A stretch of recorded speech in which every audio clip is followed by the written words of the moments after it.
IELTS speaking part 1 topic is collecting things. First question related to this topic is, do you collect things? Honestly speaking, honestly बोलो तो I'm not interested in collecting things because I think this is a kind of time wasting activity. Honestly बोलूँ तो मैं interested नहीं हूँ collecting करने में, collecting things को कलेक्ट करने में इंटरेस्टेड नहीं हूँ बिकॉज मैं सोचती हूँ कि ये एक प्रकार की टाइम वेस्टिंग एक्टिविटी है, टाइम को वेस्ट करने वाली एक्टिविटी है. Okay, however in my childhood, but मेरे चाइल्डहुड में I was extremely fond of collecting various items of my interest. But मेरे चाइल्डहुड में मैं एक्सट्रीमली बहुत ज़्यादा शौकीन थी ऑफ कलेक्टिंग वेरियस आइटम्स, अलग अलग प्रकार की जो items, okay, of my interest.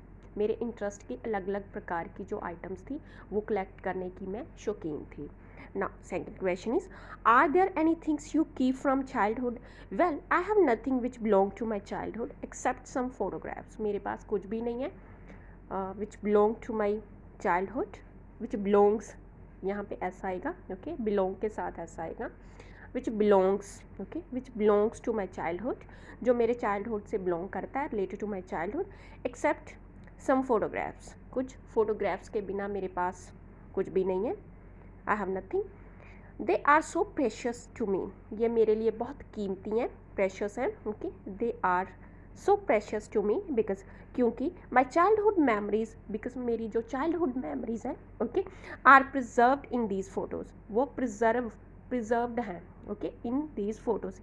In photos में वो preserved हैं जो मेरी childhood memories हैं. Now third question is, would you keep old things for a long time? It depends.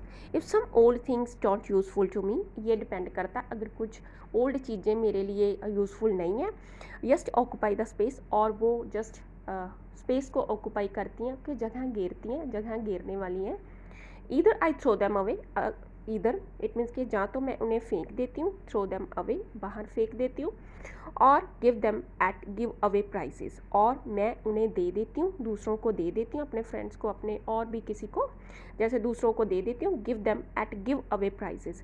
Eight give away prices it means के थोड़े से जैसे हम बोलें कि किसी चीज़ को कम प्राइसेस में, बहुत ही कम प्राइसेस में, ओके, तो बहुत ही कम प्राइसेस में मैं उन्हें चीज़ों को दे देती हूँ to others.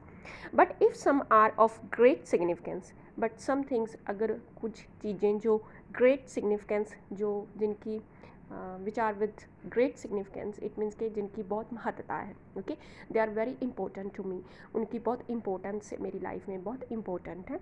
I love to keep them for ever and with great care, और मैं उन्हें रखती हूँ. आई लव टू कीप, मुझे अच्छा लगता है उन्हें रखना, फॉर एवर, हमेशा के लिए, एंड विद ग्रेट केयर, और very carefully. Now this is bringing me to the last question. Last question is, where do you usually keep things you need? I don't keep my daily use things here and there because I don't want my room to look disorderly. मैं अपनी चीज़ों को, okay, जो मेरी daily use things होती हैं, उन्हें इधर उधर, हेयर एंड देयर नहीं रखती, इधर उधर नहीं रखती, बिकॉज मैं नहीं चाहती कि मेरा रूम मैसी लगे, okay, messy, disorderly, it means without any order, something that is without any order, okay, messy, untidy है कोई चीज़, ओके, उसे बोलते हैं. तो मैं नहीं चाहती कि डिसऑर्डरली मैसी लगे मेरा room. I have my wardrobe to put my things into it. मेरे पास मेरा वार्डरोब है, ओके, मेरे रूम में, तो चीज़ों को रखने के लिए, to put my things into it, मैं अपनी चीज़ों को उसमें रखती हूँ. मोरओवर, इसके अलावा there is a shelf in my room. मेरे रूम में एक शेल्फ है in my room, where I keep my things. वहाँ पे मैं अपनी चीज़ों को रखती हूँ. I need in sequence wise, sequentially, okay, sequence wise रखती हूँ. So friends, that's all about this topic. Thanks for watching and happy learning.